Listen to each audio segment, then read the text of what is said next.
He'd walked past her 1,000 times. Never really looked. She was just the maid. Invisible. But on Tuesday morning, billionaire Trevor Ashford noticed something different. A bandage on her face. Fresh. Poorly applied. Hiding something. When he asked what happened, Patricia Johnson lied. Said she fell. But Trevor saw the fear in her eyes. The trembling hands. The way she flinched when he moved too quickly. He'd seen those signs before. On his own mother. 20 years ago. So Trevor did something that shocked his entire household. He fired Patricia on the spot. But not for the reason anyone expected. Because what he discovered next exposed a secret so dark it didn't just save Patricia's life. It brought down an entire network of abuse that had been hiding in plain sight for decades. Have you ever noticed someone suffering in silence and wished you'd spoken up sooner? This story will show you why we can't look away. Drop a comment if you're ready. Patricia Johnson had worked for the Ashfords for 6 years. She was 52. Quiet. Efficient. Invisible. Exactly what rich people wanted in their help. She cleaned the mansion every day. Cooked when the chef was off. Arranged flowers. Pressed shirts. And never, ever made eye contact. That was the rule. Don't be seen. Don't be heard. Just work. Patricia was good at following rules. She'd spent a lifetime following them. Her husband made sure of that. Tuesday morning started like any other. Patricia arrived at 5 a.m. Let herself in through the service entrance. Started the coffee. Began her routine. Trevor Ashford came down at 6:30. Like clockwork. Suit already on. Phone already ringing. Patricia kept her head down. Poured his coffee. Set it on the counter. Started to leave. Patricia. She froze. Turned slowly. Yes, Mr. Ashford. Trevor was staring at her face. What happened? Patricia's hand went to the bandage. She'd tried to cover it. Foundation, concealer, the bandage, but it was too big to hide. I fell, sir. Clumsy of me. Fell how? Down the stairs. At home. Trevor set down his coffee. Stepped closer. Patricia stepped back. Instinct. Trevor noticed. Let me see. It's nothing, sir. Patricia. Let me see. Her hands shook as she peeled back the bandage. The bruise was ugly. Purple. Swelling. Spreading. From her cheekbone to her jaw. That's not from a fall. Patricia replaced the bandage quickly. I'm fine, sir. I should get back to... Who did this to you? No one. I told you. I fell. You're lying. Patricia's eyes filled. Please, Mr. Ashford. I need this job. I'm not firing you. Then please, just let it go. Trevor studied her. This wasn't the first time. He'd seen the signs before. Long sleeves in summer. Sunglasses indoors. Excuses. His mother had made the same ones. For years. Until it was too late. Trevor made a decision. Take the day off. Sir? Paid. Go home. Rest. I can't. That's an order. Patricia nodded. Gathered her things. Left. But Trevor wasn't done. He called his head of security. Follow her. Sir? Patricia Johnson. I want to know where she lives, who she lives with, everything. Is there a problem? Just do it. By evening, Trevor had a full report. Patricia lived in a small house in Queens, with her husband, Marcus Johnson, 48, unemployed, multiple arrests, assault, domestic violence, DUI, never convicted, charges always dropped. Because Patricia always recanted, Trevor's jaw clenched. He knew this story, lived it as a child, watched his father hurt his mother, over and over, until the night she fought back, and went to prison for it. Self-defense, they said. But the jury didn't believe her. She served 12 years, died 2 years after release, cancer. But Trevor always believed it was a broken heart. He wouldn't let Patricia end up the same way. The next morning, Patricia arrived at 5 a.m. Head down, bandage still on. Trevor was waiting. In the kitchen, at 5 in the morning, Patricia jumped. Mr. Ashford, I wasn't expecting. Sit down, sir. Sit, please. Patricia sat, hands in her lap, shoulders tight. I know, Trevor said quietly. Know what? About Marcus. Patricia went pale. I don't know what you mean. He's hurting you. He's my husband. That's not an answer. Patricia stood. I should start cleaning. Trevor stood too. I'm firing you. Patricia's face crumpled. Please, no. I need this job. I'll work harder. I won't complain. You're not listening. I'm firing you so I can hire you back. What? Patricia, you can't work here while you're living in that house. It's not safe. So I'm terminating your employment, effective immediately. And offering you a new position. Live-in housekeeper, room and board included, starting today. Patricia stared. I can't just leave. Why not? Because Marcus will. Will what? Hurt you? He's already doing that. You don't understand. Then help me understand. Patricia sank back into the chair, started crying. He'll find me. He always does. Not here. Not with my security. He'll kill me if I leave. He'll kill you if you stay. Patricia looked at this man, this billionaire who barely knew she existed. Why do you care? Trevor's voice was quiet.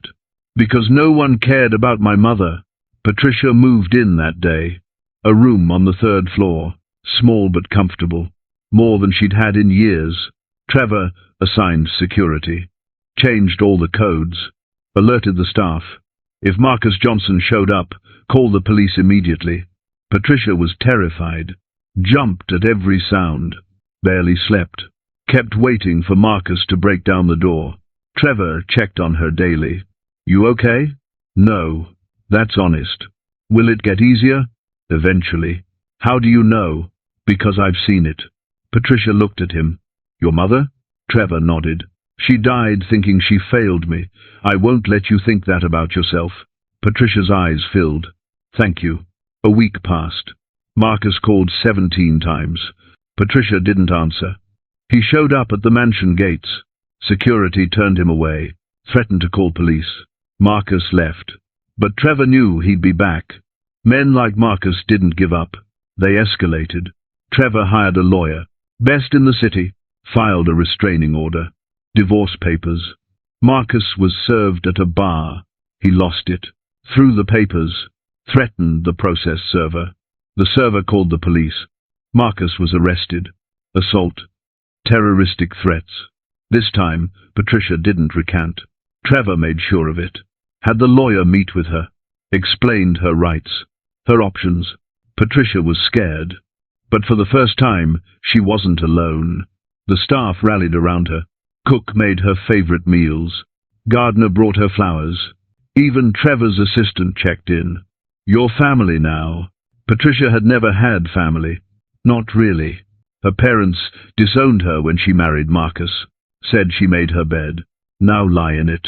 She'd been lying in it for 28 years, but not anymore. Marcus made bail. Violated the restraining order immediately. Showed up at the mansion again. This time, he didn't leave. Climbed the fence. Security tackled him.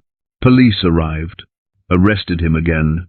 This time, bail was denied. Patricia watched from a window. Saw him dragged away, screaming her name, threatening her. She should have felt relieved. Instead, she felt guilty. Trevor found her crying. What's wrong? I destroyed his life. No, he destroyed his own. He wasn't always like this. That doesn't excuse what he became. Patricia nodded, but didn't believe it. Abuse does that. Makes you doubt yourself, blame yourself, think you deserve it. Trevor understood. His mother thought the same.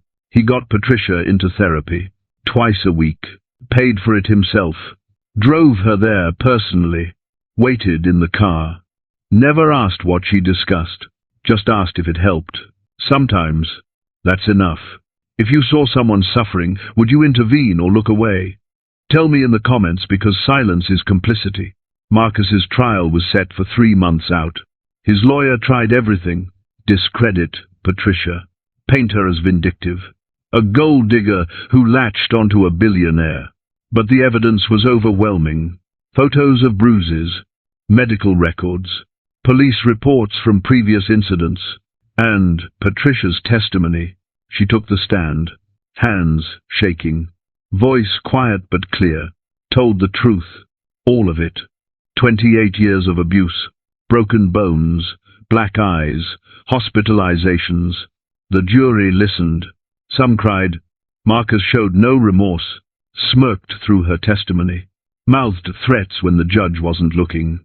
Patricia saw, almost broke, but Trevor was there, front row, every day. When she faltered, she looked at him. He nodded. Keep going. So she did. The prosecution called Trevor, asked about Patricia's employment, her character, how he discovered the abuse. Trevor was clear. Patricia Johnson is one of the strongest people I've ever met. She survived hell, and she's still standing. That takes courage most of us will never understand. Defense objected. Judge overruled. The jury deliberated for 2 hours, returned with a verdict. Guilty on all counts. Aggravated assault, terroristic threats, violation of restraining order. Sentencing was immediate. 15 years. No parole. Marcus exploded, lunged at Patricia. Bailiffs restrained him, dragged him out. Patricia collapsed. Trevor caught her.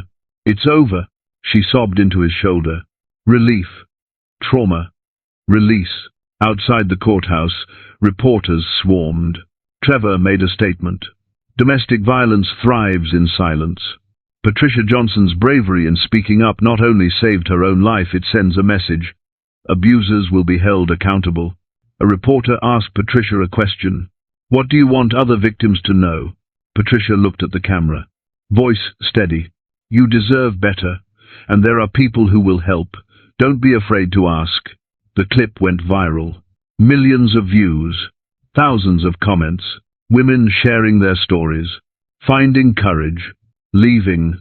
Patricia became a symbol. She didn't want it, but she accepted it. If her pain helped others, it wasn't wasted. Trevor didn't stop at the trial. He started a foundation, the Patricia Johnson Foundation, for survivors of domestic violence, shelters, legal aid, therapy, job training, everything Patricia wished she'd had. Patricia was hesitant. You don't have to do this. I want to. Why? Because my mother didn't get this chance. But you did, and now we can give it to others. Patricia joined the board, became the face of the foundation, spoke at events, shared her story, helped other women escape. She was terrified at first. Public speaking wasn't her strength. But Trevor coached her. Just tell the truth. That's all they need. So she did. And people listened. The foundation grew, opened shelters in 12 cities, helped thousands of women, saved lives. Patricia met many of them. Women who reminded her of herself, scared, broken, hopeless. She told them what Trevor told her. You're stronger than you know. 2 years after the trial, Patricia did something unexpected. Got her GED. Then enrolled in community college, social work degree. Trevor was proud. Look at you. Patricia smiled. Look at us. She graduated at 55. Top of her class. Started working at the foundation full-time. No longer a maid, a counselor, a lifeline. Trevor attended her graduation, cheered louder than anyone. After, Patricia hugged him. I wouldn't be here without you. Yes, you would. You're a survivor, only because you saw me. Everyone should have someone who sees them. Patricia pulled back. Thank you for everything. Thank you for trusting me. They stood together, two people from different worlds, bound by pain and healing. 5 years after Patricia left Marcus, she received news. He died in prison. Heart attack. She felt nothing. No relief. No sadness. Just closure. Trevor asked if she was okay. Yeah, I think I am. Good. Is it wrong that I don't feel anything? No. You're allowed to feel however you feel. Patricia nodded. I'm free. You've been free for years. I know. But now it's real. The foundation flourished. Patricia became director, expanded services, partnered with law enforcement, changed laws, made it easier for victims to leave, harder for abusers to escape justice. She was interviewed by major outlets, featured in documentaries, received awards, but stayed humble. I'm just one story. There are millions more. On the 10th anniversary of her escape, the foundation held a gala. Patricia gave a speech. 10 years ago, I was a woman who believed she deserved pain. Today, I'm a woman who knows she deserves peace. That transformation didn't happen because I was strong. It happened because someone saw me, really saw me, and refused to look away. She looked at Trevor. He stood. The room applauded. Thank you, Trevor, for giving me my life back. After, they talked privately. You know you saved me too, Trevor said. How? By letting me help. I spent 20 years carrying guilt over my mother. You let me do for you what I couldn't do for her. Patricia touched his hand. She'd be proud of you. I hope so. They stood on the balcony, looking at the city. Two survivors, building something beautiful from pain. Patricia retired at 65, passed the foundation to someone she'd mentored, a young woman who reminded her of herself, scared but fierce, broken but healing. Patricia moved to a small house upstate, garden, porch, peace. Trevor visited often, brought groceries, shared meals, talked for hours. They'd become family, not by blood, by choice. On Patricia's 70th birthday, Trevor gave her something, a photo, from her first day at the mansion. She looked so small, scared, invisible. Look how far you've come. Patricia smiled. We've come. Yes, we. They sat together, watching the sunset. Two lives, intersected by tragedy, transformed by courage, and bound by the simple act of seeing, really seeing, the end. A bandage on a face, a billionaire who didn't look away, and a life transformed. Trevor could have ignored Patricia's suffering. Most people did for years, but he chose to see her, to act, to help, and in helping her, he healed himself. Domestic violence hides in every community, every income level, every race. It thrives in silence. If this story moved you, subscribe and turn on notifications. Share it with someone who needs to hear it. And if you see someone suffering, don't look away. Ask, listen, help, because everyone deserves to be seen. Drop a comment if you've ever helped someone escape a dangerous situation or if you've been helped. Your stories matter. Until next time, stay vigilant, stay compassionate, and never stop seeing people. Bye.